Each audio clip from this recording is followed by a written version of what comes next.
श्री स्वामी समर्थ। बघा, हे आहे इडलीचं बेटर। मी काल सकाळी भिजवत टाकलेलं होतं। दोन ग्लास तांदूळ, 1 वाटी उडदाचा सोड आणि रात्री काढलं मिक्सरमधून आणि सकाळी आता इडली आणि सांबार बनवायचा। तर हे इडलीचं बेटर झालेलं आहे, खूप छान फुगलेलं आहे। मीठ टाकलेलं आहे मी थोडंसं आणि थोडंसं टाकणार आता चवीनुसार मीठ। मी रात्री कारण आता थंडी संपलेली आहे, आता लागला उन्हाळा, तर त्यामुळे नाही का थंडीत बेटर कधीच फुगत नाही, त्याला थोडी हीट द्यावं लागते। आणि आता की नाही पूर्ण बेटर असं फुगून आलेलं आहे। आता उन्हाळा लागला तर आता गरमीमुळं बेटर खूप छान झालेलं आहे। तेल लावलं आता मी याला आणि इडली टाकणार आहे याच्यामध्ये। मी सांबार ठेवला होता, सांबार करायचं आहे आता। त्याच्यामध्ये सगळं उकडून घेतलेलं आहे। ओल्या नारळाची चटणी करायची असते आपल्याला, पण त्यावेळेस उपलब्ध नसते ओलं नारळ। तर माझी टिप्स बघा, मी घेत आहे 1 नारळाचं डोल घेतलं आणि चाकूने कापून घेतलं आणि आता हे आता थोडंसं पाणी टाकून मी गरम होऊ देणार। नाही तर आपण रात्री भिजत जरी ठेवलं ना तरी छान होते सकाळी काढायला। तर हे थोडंसं मी गॅसवर ठेवणार आहे।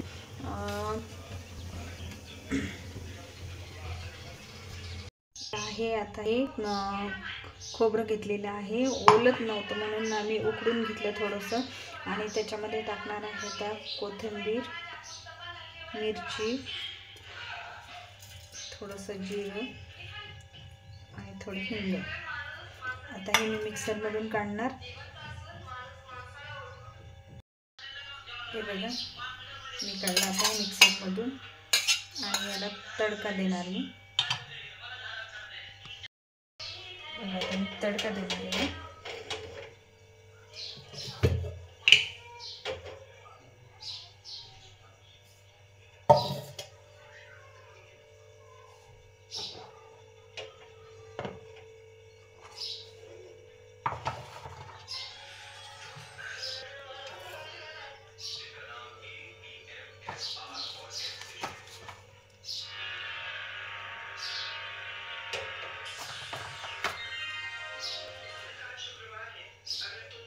तेल टाकलेलं आहे आपलं।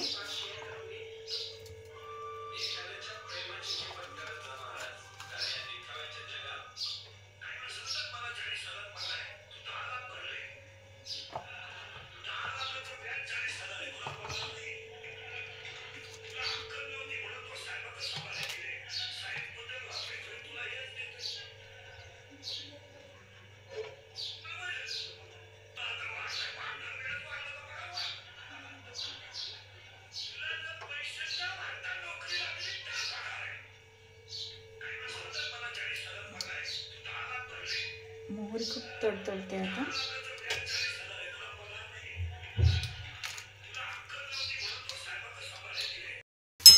कांदा झालेला आहे, तिखट, हळद थोडीशी मगाशी टाकलेली होती, आता मी थोडीच टाकणार।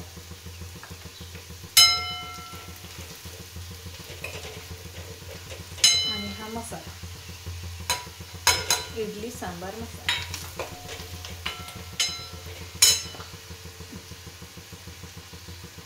आणि मीठ चवीनुसार।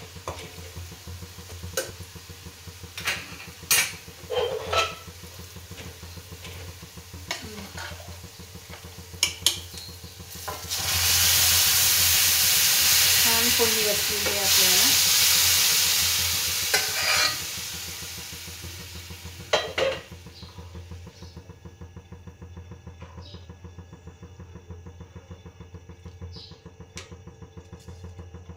आणि कोथिंबीर,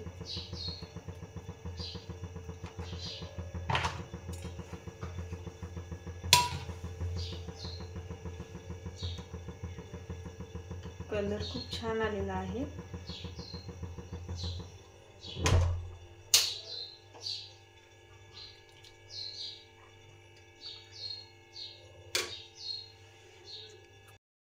हे बघा, आपली इडली सांबार झालेला आहे. ही खोबऱ्याची चटणी, हा सांबार आणि ही इडली बघा किती मऊ मऊ झालेली आहे. आता असं तोंडाला पाणी सुटलेलं आहे. आता मी खाणार.